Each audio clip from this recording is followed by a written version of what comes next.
हान्नांकु संतान नथिबा समय प्रार्थना कला, लुह झराई प्रार्थना कला। हान्नांकर अश्रु बुहाई प्रार्थना करिथिबा प्रार्थना प्रभु देखि सेही अश्रु को पोछि देई गोटे अद्भुतर संतान पुरस्कार स्वरूप देइथिले। सेही पुत्रंकर नाम सामुएल। प्रार्थना करी सेही सामुएलंकु पाଳିला, प्रभुंक सेवा निमंते समर्पण कला। सेही सामुएल मांकर प्रार्थनार बेड़ द्वारा एक अद्भुतकर सेवक भावे सामुएल व्यवहृत हेले। सामुएल विचारकर्ता भावरे तार दायित्व बहन करिबा समयरे पलेस्टिय माने हठात इस्राएल मानक उपरकू आसीगले। आज्ञा आपण तो जानती एही पलेस्टिय मानकर सम्मुखीन करिबा पई काहाकू मनोनीत कले? सामसन नामक गोटे महा योद्धा को मनोनीत कले। तथापि पलेस्टिय मानकू जय करि पारिले नाही। साउलंक परि महाराजांकू ईश्वर इस्राएल देश को प्रदान कले। तथापि साउल मध्य पलेस्टिय मानकू पराजित करि पारिलानी। सेपटे बहुत बलिष्ठ होइथिबा सामसन पलेस्टिय मानक हस्तरे मरिगला। एपटे महाराजा साउल पलेस्टिय मानक हस्तरे मरिगला। किंतु जणे मात्र युद्ध न करी पलेस्टिय मानकर लांगुल को बेंड कला। सेही जनक किए माने? प्रार्थनार योद्धा सामुएल। युद्ध करी नाही, खंडा धरी नाही, बर्छा धरी नाही, तेबे ईश्वरंक पाद को छुई ताहार देश को रक्षा करि परिबा एही अद्भुतकर प्रार्थनार योद्धा सामुएल। केमिति हेला? आसंतु देखिबा 7 अध्याय। आसंतु आमे समस्ते आपणा आपणा बाइबल खोली ध्यान करिबा देखिबा। 7 अध्यायर 7 पदरु एथि मध्यरे इस्राएल संतानगण मिस्पिरे एकत्रित होई अछंती। पलेस्टिय माने एही कथा सुनन्ते पलेस्टिय मानक अधिपति गण इस्राएल विरुद्धरे उठी आसिले। इस्राएल लोकंक उपरकू पलेस्टिय माने आसीगले। आज्ञा एपरि जेबे आसिले कौन घटिला जान कि? पुणी इस्राएल संतानगण सामुएलंकु कहिले, सदाप्रभु आम्भ मानक परमेश्वर जेपरि आम्भ मानंकु पलेस्टिय मानक हस्तरु रक्षा करिबे, एथिपई तुम्भे आम्भ मानक निमंते ताहांक छामुरे क्रंदन करिबारु निरस्त न हुओ। पलेस्टिय माने हठात रे आसीबा बेले इस्राएलर संतानगण तामाने सेमानकर स्त्री, सेमानकर पिला माने ओ परिवार, सेमानक भविष्यत ओ जीवन विपदरे पड़िबा बेले इस्राएल लोक माने सामुएलंक ठारू कौन चाहिले जान कि? आज्ञा पलेस्टिय लोक माने आसुअछंती, आमानकु धरिबा निमंते आसुछंती। सेमानक हाबुडरे पड़िगले आमे भल जानी अछु। दासत्व रूपे, बंदी रूपे बहुत कष्ट देबे। ए प्रकारर विपदकर परिस्थिति रे पलेस्टिय मानक हस्तरु आमानकु उद्धार करि पारिबो बर्छा की खड्ग नुहे, केवल प्रार्थना।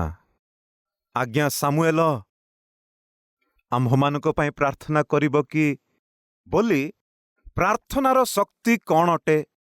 प्रार्थनारे थिबा शक्ति कौन अटे जानिथिबा एही इस्राएल लोक माने सामुएलंक निकट को आसी कौन मागिले? माने प्रार्थना करंतु बोली सामुएलंक निकट को आसी से माने कहुअछंती, आज्ञा विपद घेरिछि, प्रमाद आसी अछि, शत्रु हठात आम्भमानक देश उपर को आसी अछि।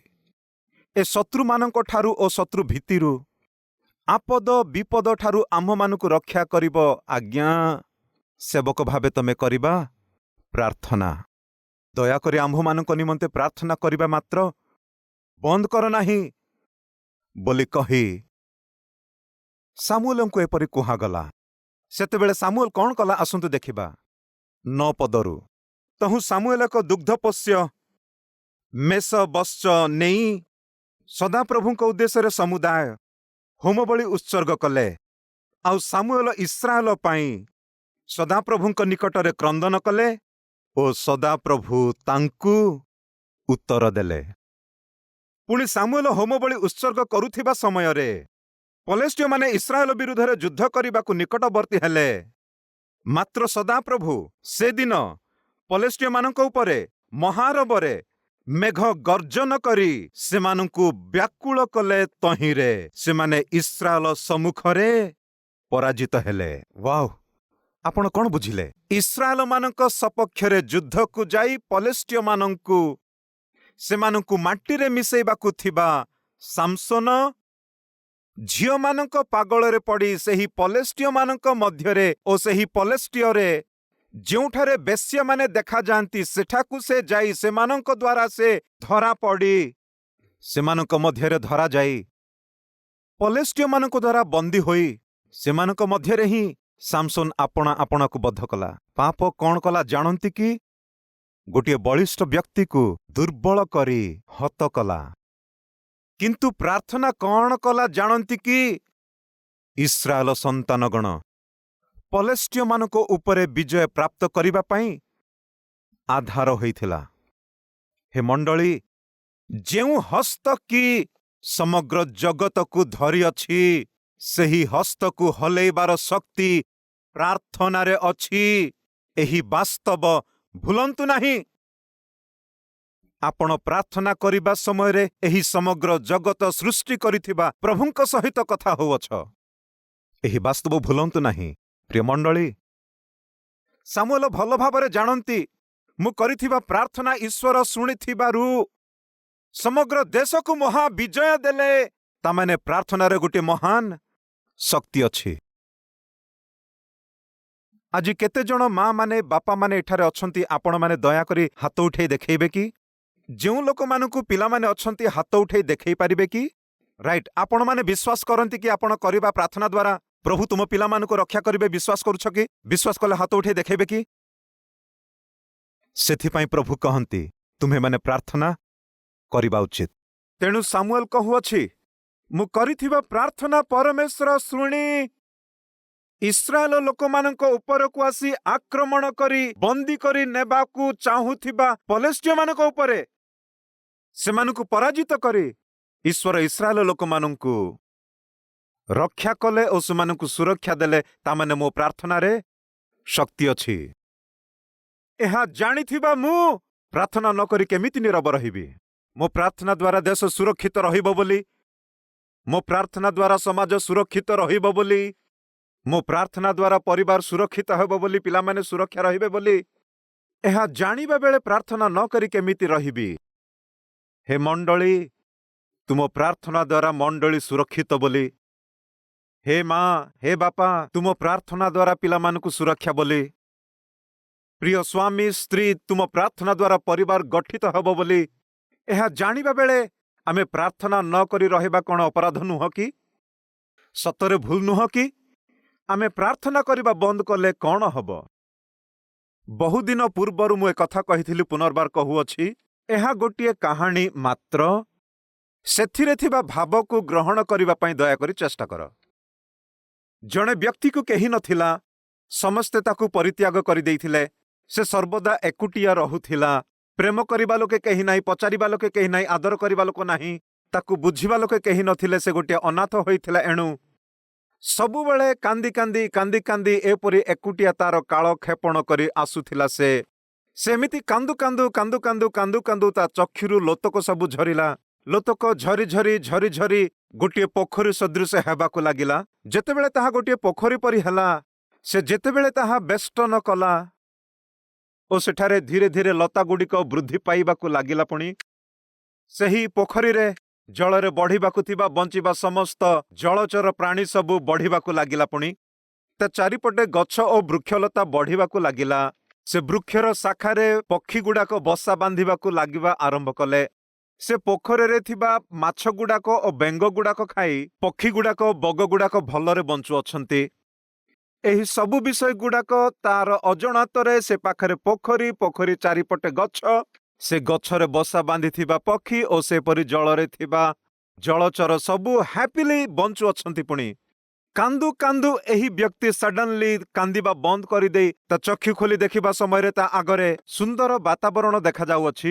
पोखरी ओ पोखरी चारिपटे गछगुड़िक ओ पोखरी को देखिले माछ बेंग ए सबु देखा जाउथिले। बहुत आनंद अनुभव करी मु एते सुंदर ओ आह्लादजनक पोखरी पाखरे बसी अछि मु काहीकि आउरी कांदिबी बोली एबे कांदिबार बंद କରିଦେଲା ଓ ତା ଆଖିରୁ ଝରୁଥିବା ଲୁହ ସକାଶୁ ସେ ପୋଖରୀ କେତେ ଯେ ସୁନ୍ଦର ଦେଖା ଯାଉଥିଲା। କିନ୍ତୁ ଯେତେବେଳେ ସେ କାନ୍ଦିବା ବନ୍ଦ କରିଦେଲା ସ୍ଲୋଲି ଏ ପୋଖରୀ ସ୍ଲୋଲି ସ୍ଲୋଲି ଧୀରେ ଧୀରେ ଧୀରେ ଧୀରେ ଶୁଖିବାକୁ ଲାଗିଲା। ଶେଷରେ ସେ ସବୁ ଶୁଖିବାକୁ ଲାଗିଲା ପୁଣି ଓ ପାଣି ସବୁ ଯେବେ ଧୀରେ ଧୀରେ ଧୀରେ ଧୀରେ କମି ଶୁଖିବାକୁ ଲାଗିଲା ସେ ପୋଖରୀରେ ଥିବା ମାଛ ବେଙ୍ଗ ଓ ଜଳଚର ଜନ୍ତୁ ସବୁ କଷ୍ଟ ପାଉଥିଲେ। ସେହିପରି ସେ ପୋଖରୀର ଚାରିପଟରେ ଥିବା ଗଛ ଗୁଡାକ ଶୁଖିବାକୁ ଲାଗିଲା ଓ ଶେଷରେ ପୋଖରୀରେ ଥିବା ମାଛ ଓ ବେଙ୍ଗ ଗୁଡାକ ମଧ୍ୟ ମରିବାକୁ ଲାଗିଲା। ପକ୍ଷୀ ଗୁଡାକ ମଧ୍ୟ ଭୋକରେ ପୁରା ଏଣେତେଣେ ହୋଉଅଛନ୍ତି। ଏସବୁ ଦେଖିବା ବେଳେ ଏ ପକ୍ଷୀମାନେ ଓ ଜଳଚର ଜନ୍ତୁମାନେ ଏ ସମସ୍ତେ ଗୋଟିଏ ଦିନ ମିଟିଂ କଲେ ଏତେ ସୁନ୍ଦର ଭାବରେ ବଞ୍ଚୁଥିବା ଆମ୍ଭେମାନେ କାହିଁକି ଆଜି ଆମମାନେ ଏ ପ୍ରକାର ଭୋକରେ ମରୁଅଛୁ? କାହିଁକି ଆମମାନଙ୍କ ଜୀବନ ଆଜି ଦୁର୍ଭିକ୍ଷରେ ପରିଣତ ହୋଇଅଛି? କାରଣ କ'ଣ ମାନେ? ଜଣେ କହିଲା ଏ ସବୁଥିର କାରଣ କ'ଣ ମାନେ ମୁଁ କହିବି। ଦିନେ ଏଠାରେ ବସିଥିବା ସେ ବୃଦ୍ଧ ବାପା କ୍ରନ୍ଦନ କରି ଅଶ୍ରୁ ବୁହାଉଥିଲା। ସେ ଝରାଉଥିବା ଅଶ୍ରୁ ସକାଶୁ ଏହି ପୋଖରୀ ସବୁବେଳେ ଭର୍ତ୍ତି ରହୁଥିଲା। ଏ ପୋଖରୀ ସମ୍ପୂର୍ଣ୍ଣ ଥିବାରୁ ଆମେ ହ୍ୟାପିରେ ବଞ୍ଚୁଥିଲୁ। ସେ କ୍ରନ୍ଦନ କରିବା ବନ୍ଦ କରିଦେବାରୁ ଜଳ ଶୁଖିଗଲା ଓ ଆମମାନଙ୍କ ଜୀବନ ବଜାରକୁ ଟାଣି ହେଲା। ଆମେ ସମସ୍ତେ ଏକତ୍ର ମିଶି ସେ ବୃଦ୍ଧ ବାପାଙ୍କ ନିକଟକୁ ଯିବା ଓ କହିବା ବାପା ତୁମେ ଲୁହ ଝରାଇବା ପ୍ରତ୍ୟେକ ଦିନ ଆମେ ଭଲ ଅଛୁ ବାପା, ଆମ ଜୀବନ ଭଲ ଥିଲା ବାପା। ତୁମେ ଲୁହ ଝରାଇବା ବନ୍ଦ କରିଦେଲା ପରେ ଆମମାନଙ୍କର ଜୀବନ ଶୁଷ୍କ ହୋଇଗଲା, ମରିଯାଉଅଛି। ଆମେ ଯଦି ଭଲ ରହିବାକୁ ହେଲେ, ଆମେ ଯଦି ସୁରକ୍ଷାରେ ରହିବାକୁ ହେଲେ ତୁମେ ଆପଣା ଲୁହ ଝରାଇବାକୁ ହେବ। ପ୍ରିୟ ଭଉଣୀ ଓ ଭାଇମାନେ, ଆମର ପିଲାମାନେ, ଆମର ମଣ୍ଡଳୀ, ଆମେ ଯଦି ସୁରକ୍ଷିତ ରହିବାକୁ ହେଲେ ଆମେ ନିଶ୍ଚିନ୍ତ ଲୁହ ଝରାଇବାକୁ ପଡ଼ିବ। ମା ବାପା ଭାବରେ, ସ୍ୱାମୀ ସ୍ତ୍ରୀ ଭାବରେ ତମେ ଝରେଇଥିବା ଲୁହ, ସେବକ ସେବିକା ଭାବରେ ତମେ ଝରେଇଥିବା ଲୁହ, ଆମର ଅଜଣାତରେ ଆମ ଚାରିପଟରେ ରହୁଥିବା ଆମ ମଣ୍ଡଳୀର ସଭ୍ୟମାନେ ଶସ୍ୟ ଶ୍ୟାମଳ ଭାବରେ ରହିବା ପାଇଁ ତାହା ଆଧାରିତ ଅଟେ। ଆମମାନଙ୍କର ଅଜଣାତରେ ଆମେ ଯାହାଙ୍କ ନିମନ୍ତେ କି ପ୍ରାର୍ଥନା କରୁଅଛୁ ଓ ଲୁହ ଝରାଉଅଛୁ ସେ ପରିବାରରେ ସନ୍ତୋଷ, ସୁରକ୍ଷା ଓ ଆନନ୍ଦ ଆମେ ଲୁହ ଝରାଇ କରିବା ପ୍ରାର୍ଥନା ଦ୍ୱାରା ଆମ୍ଭେମାନେ ସେମାନଙ୍କୁ ପ୍ରଦାନ କରୁଛୁ। ସେହିଦିନ ସେ ପକ୍ଷୀମାନେ ଓ ଜଳଚର ଜୀବଜନ୍ତୁମାନେ ଆସି କହୁଅଛନ୍ତି ତୁମେ ଅଶ୍ରୁ ବୁହାଇବା ପ୍ରତ୍ୟେକ ଦିନ ଆମେ ବହୁତ ହ୍ୟାପିରେ ଥିଲୁ। ତୁମେ ଲୁହ ଝରାଇବା ପ୍ରତ୍ୟେକ ଦିନ ଆମେ ସମୃଦ୍ଧିରେ ଥିଲୁ। ତୁମେ ଲୁହ ଝରାଇବା ପ୍ରତ୍ୟେକ ଦିନ ଏହି ବାତାବରଣ ଶସ୍ୟ ଶ୍ୟାମଳ ରୂପେ ରହୁଥିଲା। କିନ୍ତୁ ଯେତେବେଳେ କାନ୍ଦିବା ବନ୍ଦ କଲ ଆମ ଜୀବନରେ କଷ୍ଟ ଆସିଲା। ଖାଦ୍ୟ ବିହୀନ ହୋଇ କଷ୍ଟ ପାଉଛୁ, ପେଟ ପୁରିବା ବହୁତ କଷ୍ଟ ହେଉଅଛି। ଦୟାକରି ଆମ ନିମନ୍ତେ ଅଶ୍ରୁ ଝରାଇବ କି? ଏହି ବାସ୍ତବ ଜାଣିଥିବା ସେ ବଡ଼ ବ୍ୟକ୍ତି କ'ଣ କରିଥିବ କୁହନ୍ତୁ ଆପଣମାନେ? ମୋହର ଅଶ୍ରୁ ଦ୍ୱାରା ଏହି ଜଳଚର ଜନ୍ତୁମାନେ, ପକ୍ଷୀମାନେ, ଗଛ ଲତା ଯଦି ସବୁ ବଞ୍ଚୁଅଛି ମାନେ ମୁଁ ନୀରବ କାହିଁକି ରହିବି? ମୁଁ ନିଶ୍ଚିନ୍ତ ଲୁହ ଝରାଇବି। ମୋ ଲୁହ ଦ୍ୱାରା କିଛି ବ୍ୟର୍ଥ ହୋଇନାହିଁ। ସେହି ଲୁହ ଦ୍ୱାରା ମୋ ଚାରିପଟର ଜଗତ ଅଦ୍ଭୁତ ରୂପେ ତିଆରି ହେଉଅଛି ବୋଲି ଏହା ମୁଁ ଜାଣିବା ବେଳେ କେମିତି ମୁଁ ନୀରବ ରହିବି? ପ୍ରିୟ ଭଉଣୀ ଓ ଭାଇମାନେ, ଏହି ବାସ୍ତବ ଜାଣିଥିବା ସାମୁଏଲ କେମିତି ନୀରବ ରହିପାରିବ? ସେଥିପାଇଁ ସେ କହୁଅଛି ମୁଁ ନିଶ୍ଚିନ୍ତ ତୁମମାନଙ୍କ ନିମନ୍ତେ ପ୍ରାର୍ଥନା କରିବି। ଯଦି ମୁଁ ତୁମ ନିମନ୍ତେ ପ୍ରାର୍ଥନା କରିବା ବନ୍ଦ କରିଦେଲି ମାନେ ତୁମ ଜୀବନ ଏକ ବାଷ୍ପ ହୋଇଯିବ। ତୁମ୍ଭର ବଞ୍ଚିବା କଷ୍ଟ ହେବ। ତୁମ ପରିବାରରେ ବିପଦ ଆପଦ ମତଭେଦ ଆସିଯିବ। ଶତ୍ରୁ ତୁମ ଉପରକୁ ଆସି ହଠାତ୍ ଆକ୍ରମଣ କରିବ। ତା ଫଳରେ ତୁମେ ସମସ୍ତେ ନଷ୍ଟ ଅନୁଭବ କରିବ, କଷ୍ଟ ପାଇବ। ଏହାର କାରଣ କ'ଣ ମାନେ? ପ୍ରାର୍ଥନା କରିବାକୁ ଥିବା ମୁଁ ପ୍ରାର୍ଥନା ନ କରିଥିବାରୁ ଶୟତାନ ତମ ଭିତରେ ପ୍ରବେଶ କରିବ। ଏହା ମୁଁ ବୁଝିପାରିଲି। ଯଦି ତୁମ ପାଇଁ ମୁଁ ପ୍ରାର୍ଥନା ନ କଲେ ମୁଁ ପାପ କରିବା ବ୍ୟକ୍ତି ହେବି। ସେଥିପାଇଁ ଆଜିଠାରୁ ନିଶ୍ଚିନ୍ତ ଭାବରେ ତୁମ ପାଇଁ ପ୍ରାର୍ଥନା କରିବି। କାଲବରୀ ଟେମ୍ପଲର ସମସ୍ତ ମଣ୍ଡଳୀ ନିମନ୍ତେ, ମଣ୍ଡଳୀର ସଭ୍ୟମାନଙ୍କ ନିମନ୍ତେ ପ୍ରାର୍ଥନା କରିବା ଭାଗ୍ୟ ମୋତେ ପ୍ରଭୁ ଦେଇଥିବାରୁ ଏହିପରି ପ୍ରତ୍ୟେକ ମଙ୍ଗଳବାର, ବୁଧବାର, ଗୁରୁବାର ବିଭିନ୍ନ ଅଞ୍ଚଳକୁ ଯାଇ ପ୍ରାର୍ଥନା କରି ଆସୁଅଛି। ଦିନ ଥିଲା କେବଳ ଗୋଟିଏ ମଣ୍ଡଳୀ। 40 ଦିନର ଉପବାସ ପ୍ରାର୍ଥନା ପରେ ଆମେ କେତୋଟି ମଣ୍ଡଳୀ ଆମରି ରାଜ୍ୟରେ ସ୍ଥାପନ କଲୁ କୁହ? ଗୋଟିଏ କିମ୍ବା 2 ଗୋଟିଏ ଅଞ୍ଚଳ ଛଡ଼ା କୌଣସି ଜାଗାରେ ଦେଖାଯାଉନଥିଲା। କିନ୍ତୁ ଆମ୍ଭେମାନେ 40 ଦିନର ଉପବାସ ପ୍ରାର୍ଥନା ଆରମ୍ଭ କଲା ପରେ ଅନେକ ଲୋକମାନେ ଅନେକ ମଣ୍ଡଳୀରେ 40 ଦିନର ଉପବାସ ପ୍ରାର୍ଥନାରେ ଓ 21 ଦିନର ଉପବାସ ପ୍ରାର୍ଥନା ମଧ୍ୟ ଷ୍ଟାର୍ଟ ହେଲା। କେଉଁଠାରୁ ଏ ପ୍ରାର୍ଥନାର ମୁଭମେଣ୍ଟ ଆରମ୍ଭ ହେଲା? ଆମ କାଲବରୀ ଟେମ୍ପଲ ଠାରୁ। କେଉଁଠାରୁ ଆରମ୍ଭ ହେଲା ଅଲ୍ ନାଇଟ୍ ପ୍ରେୟର ମୁଭମେଣ୍ଟ? आम कालवरी टेम्पल ठारू केउठारू आरंभ होला सकाळ 6 घंटार आराधना आम कालवरी टेम्पल ठारू मु दिने देखुथिली 4 घंटा समय मध्य आरंभ करदेले आम मंडली मध्य आम 4 घंटा समय आराधना करबा बोलिबा समय खुशी लागिला। ईश्वरंकर समस्त गौरव हेउ। आम कालवरी टेम्पल सकाशु ईश्वर ताहांक राज्य एही राज्य एही देश रे विस्तारित करुअछंती। प्रभुंकर समस्त गौरव हेउ। हे मंडली सेवक भावरे मु तुम प्रति मते बोझ थिबारु ही एही ऑल नाइट प्रेयर्स सेपरि प्रत्येक शुक्रवार दिन उपवास प्रार्थना एथि पूर्वरे 21 दिनर उपवास प्रार्थना एथि पूर्व वर्षरे 40 दिनर उपवास प्रार्थना एपरि 40 दिनर उपवास प्रार्थना Friday fasting prayer all night prayers प्रार्थना उपरे आम कालवरी टेम्पल वाक्य उपरे आम मंडली आधारित अटे। सेथिपाई प्रार्थना प्रति थिबा तुमर विश्वास मंडली प्रति थिबा तुम प्रेम एकत्र प्रार्थना कले प्रभु अद्भुत करिवे बोलिबा विश्वास आपण को एठाको आनिला। मंडली विश्वास करंतु सेदिन जेबे सामुएल प्रार्थना कला देश विजय पाइला। आजिर सामुएल तमे अपना गृह को सामुएल तमे तुम गृहर हान्ना तमे तुमरी लुह झरेबा प्रार्थना द्वारा ही तुम परिवार शस्य श्यामल होई रहिबो। तुम अश्रु द्वारा ही तुम परिवार गठित हेबो। तुम अश्रु द्वारा ही पिलामानक जीवन भल थिबो। तुम अश्रु द्वारा ही तुम चारिपटे सुरक्षा बेष्टित हेबो। सेथिपाई भक्त सामुएल कहंती मु जदि तुम पाई प्रार्थना न कले मु पाप करिबा व्यक्ति हेबी। काहिकी माने प्रार्थना द्वारा तुम जीवन रे तुम पारिवारिक जीवन रे तुम पिलामानक भविष्यत रे मु केते जे मंगलकारी हेबी आशीर्वादजनक हेबी। प्रार्थना करिबा मंडली आम्भमानकर प्रार्थना द्वारा आम मंडली पाई उत्तम आम परिवार पाई उत्तम बंधु मानक पाई मंगल आम सेवा पाई मंगल। सेथिपाई निश्चिंत भावे आमे प्रार्थना करिबा दरकार। प्रार्थना कले मंगल कि मंद जोरे कहंतु जोरे कहंतु। याकूब पुस्तक 4 अध्याय 17 पद प्रार्थना करिबा मंगल मंगल बोली जोर से कहिल नुह कि समस्ते कहिबा। अतएव जे सत्कर्म करिबाकु जानी ताहा करे नाही ताहार पाप हुए। बुझी पारिले कि यह द्वितीय पाप कौन? अतएव जे सत्कर्म करिबाकु जानी ताहा करे नाही ताहार पाप हुए। हेलो प्रार्थना करिबा कौन अटे? मंगल। ताहा कौन करिब? एक कुटुंब को पिलामानंकु मंडली को सेवा को सुरक्षा देव। से दिन सामुएल जणे करिथिबा प्रार्थना द्वारा देश सुरक्षा रहिला। सेही परि तमे जणे जणे तमे करिथिबा प्रार्थना द्वारा आम मंडली सुरक्षित हेब। तुम परिवार सुरक्षित हेब। एणु हे मंडली तमे प्रार्थना करिबा मंगल अटे। करिपारिबाकु थिबा प्रार्थना न कले ताहा मंद अटे। सेही मंद तुमको संक्रमित करिबो ओ चारिपटर लोक माने मध्य मंद पाइबे। मु प्रार्थना न कले मु पाप करिबा व्यक्ति हेबी बोली कहिले सामुएल। एहा आम दृष्टि रे रखिबा।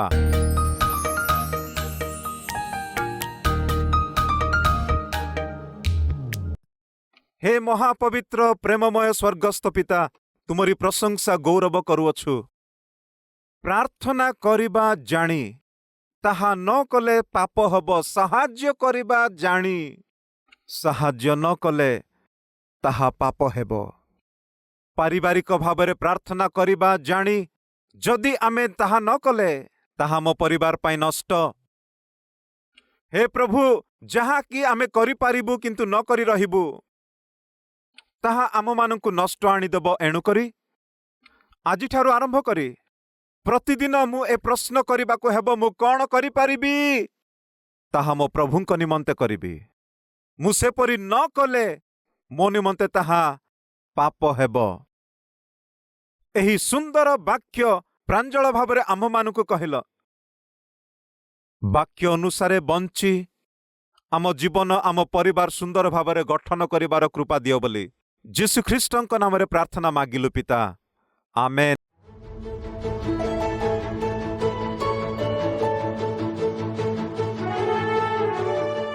ଆମର address Calvary, post box number 30, Kukatpally, Hyderabad 72।